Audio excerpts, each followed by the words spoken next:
Hello दोस्तों, कैसे हो आप सब? होप सब लोग बढ़िया।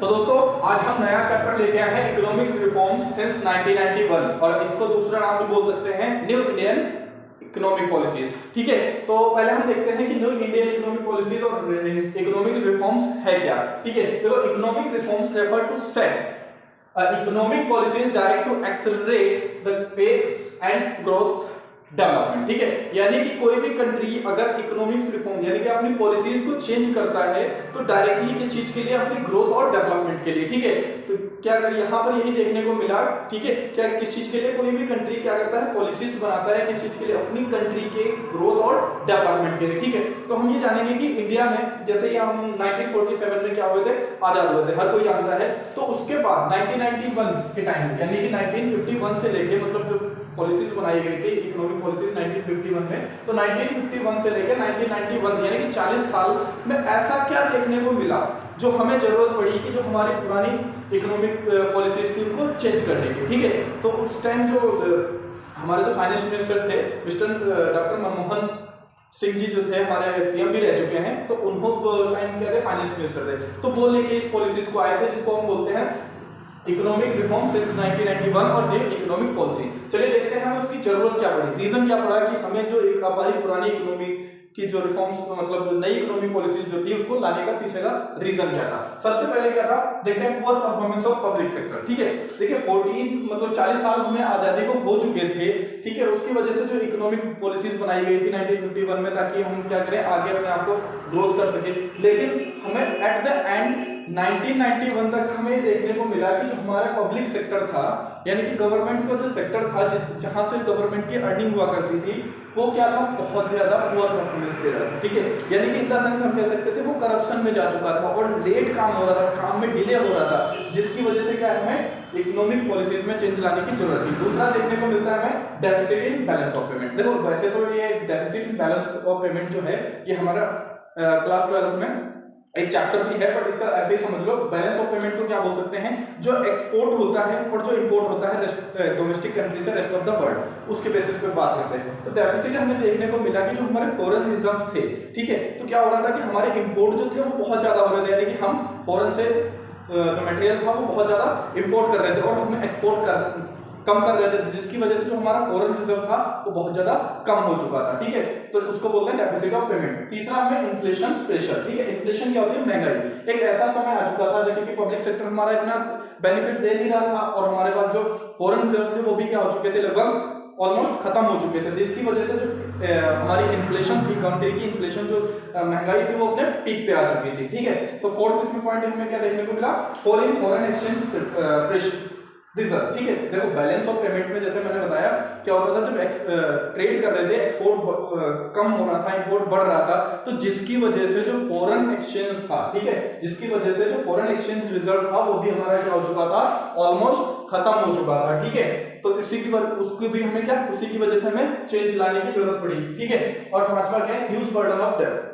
यानी कि देखो अब क्या होता था कि जब गवर्नमेंट एक्सपेंडिचर कर रही थी, ह्यूज बर्डन क्यों? डेट की क्यों बढ़ गई? डेट एक तरह से कर्जा बोलते हैं, तो वो क्यों बढ़ गया था? क्योंकि गवर्नमेंट जो थी वो क्या कर रही थी? अपना एक्सपेंडिचर बढ़ा रही, मतलब एक्सपेंडिचर हो रहे थे लेकिन जो गवर्नमेंट की इनकम नहीं हो पा रही थी। ठीक है, गवर्नमेंट की इनकम हो ही नहीं पा रही थी क्योंकि जितने भी जो उनके पास रिजर्व्स वगैरह थे वो सारी चीजें निकाल चुके थे। ठीक है, जिसकी वजह से क्या उनको बर्डन देखने को मिला डेट के ऊपर, यानी कि अब जरूरत की भी चीजें थी क्योंकि उनके पास तो फॉरेन रिजर्व बचा नहीं था। अब जो जरूरत की भी चीजें थी इवन उनको परचेज करने के लिए भी क्या नहीं था, उनके पास पैसा नहीं बचा था, तो उसको जो बोल सकते हैं डेट जो था वो क्या रहा था? बढ़ रहा था। ठीक है, और लास्ट पॉइंट इसमें देखने को मिला इनसफिशिएंट मैनेजमेंट। ठीक है, और एट द एंड ऑफ इस यही रीजन मेन रहा कि हमें क्या है?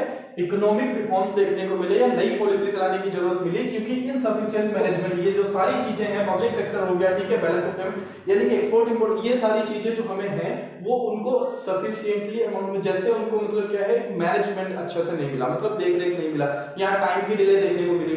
ठीक है, करप्शन देखने को बहुत ज्यादा मिला, रेटिसिज्म देखने को बहुत ज्यादा मिला। इसी वजह से क्या हुआ कि हमें ये सारी चीजें जो थी मतलब रीजन यही रहा कि हमें नई इकोनॉमिक पॉलिसीज लाने पे मजबूर किया गया। ओके, सो गाइस अब हम न्यू इकोनॉमिक पॉलिसीज के बारे में जानेंगे। हमें नीड्स और रीजन पता चल गए क्यों इकोनॉमिक पॉलिसीज लाने के। देखो इसमें दो मेजर चीजें देखने को मिलती हैं। एक जो होता है स्टेबलाइजेशन मेजर और दूसरा होता है स्ट्रक्चरल मेजर। ठीक है, देखो स्टेबलाइजेशन मेजर क्या होता है कि इसको हम जनरली बोल देते हैं शॉर्ट टर्म। शॉर्ट टर्म के लिए क्या होता है कि अगर जो हमारे टाइम पे मतलब जो शॉर्ट टर्म मेजर इसलिए बोलते हैं क्योंकि देखो क्या होता है कि करंट वीकनेस, ठीक है, हमें क्या करना है, जो हमारी वीकनेस है अभी उनको क्या करना होगा, करेक्ट करना होगा। ठीक है, और क्या करना, फॉरेन एक्सचेंज, या हमें क्या करना है, जो हमारा फॉरेन एक्सचेंज जो मैनेज है, ठीक है, उसको हमें मेजर करना पड़ेगा, मैनेज करना पड़ेगा। और तीसरा क्या हमारा इन्फ्लेशन, यानी कि जो सिचुएशन हमारी कंट्री में चल रही है, इन्फ्लेशन जैसे बताया ना, इन्फ्लेशन आ गया था तो उस सिचुएशन को पहले क्या करना है, हमें करेक्ट करना है, उसको बोला जाता है स्टेबलाइजेशन मेजर, यानी कि पहले हमें क्या करना है, स्टेबल होना है। ठीक है, उसके बाद क्या आता है स्ट्रक्चरल मेजर। ठीक है, स्ट्रक्चरल मेजर क्या होता है, एफिशिएंसी डेवलप, हमें क्या करना पड़ता है कि हमारे जो एफिशिएंसी जो कमी रह गई थी जिसकी वजह से क्या हुआ, हमें नई इकोनॉमिक पॉलिसीज लानी है, तो हमें क्या करना पड़ेगा, अपनी जो एफिशिएंसी है, जो क्षमता है वो क्या करनी पड़ेगी, इंक्रीज करनी पड़ेगी। मैनेजमेंट जो है वो सही करना पड़ेगा, करप्शन है वो कम करना पड़ेगा। फिर उसके बाद वैल्यू जनरेट, यानी कि हमें क्या है, अब इंटरनेशनल लेवल पे हमें अपनी वैल्यू को जनरेट करना पड़ेगा। ठीक है, तो दोस्तों अब हम नया टॉपिक देखते हैं, new economic policies. New economic policies यानी कि जो 1991 में जो पॉलिसीज लाई गई थी उसको न्यू इकोनॉमिक पॉलिसी बोलते हैं। इसके अंदर क्या क्या चीजें आई थी, लिबरलाइजेशन, प्राइवेटाइजेशन एंड ग्लोबलाइजेशन, यही तीन जो मेजर हैं कारण है मतलब 1991 के क्यों हमें रिफॉर्म करनी पड़ी थी, ये चीजें लेके आए गए थे। ठीक है, तो देखो इससे पहले क्या था, इससे पहले था LQP, जिसको L से बोलते हैं हम लाइसेंस, Q से कोटा एंड परमिट।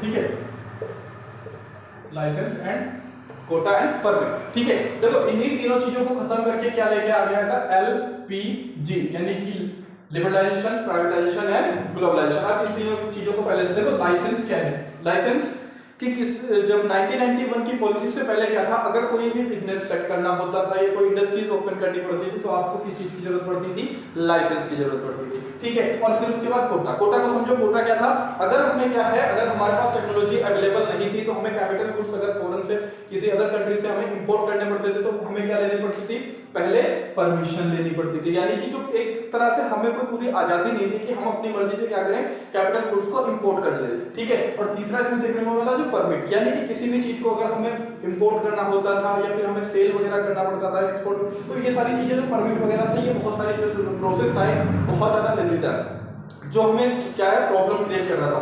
इन्हीं तीन चीजों को हटा के क्या लाया गया, LPG, जिसको बोलते हैं लिबरलाइजेशन, प्राइवेटाइजेशन एंड ग्लोबलाइजेशन, यानी कि लाइसेंस को छोड़ के लिबरलाइज कर दिया गया, भैया अपनी इंडस्ट्रीज वगैरह चलो, कुछ चीजों में जो था वो लाइसेंस मैंडेटरी था, तीन चीजों में, बाकी चीजों में आप क्या है लाइसेंस इतना जरूरी नहीं था। ठीक है, प्राइवेटाइजेशन लेके आ गया, यानी कि पब्लिक सेक्टर को कम कर दिया गया, प्राइवेट सेक्टर को आगे कर दिया गया, यानी कि आप इंपोर्ट अगर जो करना चाहते हो अपनी जरूरत की चीजों को इजीली कर सकते थे। ठीक है, ग्लोबलाइजेशन यानी कि फ्री प्ले मार्केट कर दिया, यानी कि यहाँ से क्या देखने को मिलेगा कि जो ट्रेड है, ठीक है, वो क्या है, परमिट लेने की आपको जरूरत नहीं है, अगर आपको जरूरत की चीजें हैं तो आप क्या कर सकते हो, इंपोर्ट और एक्सपोर्ट कर सकते हो। ठीक है, बाकी हम इसके बारे में आगे डिटेल में अगली वीडियो में पढ़ेंगे। तब तक के लिए जय हिंद, मिलते हैं आगे।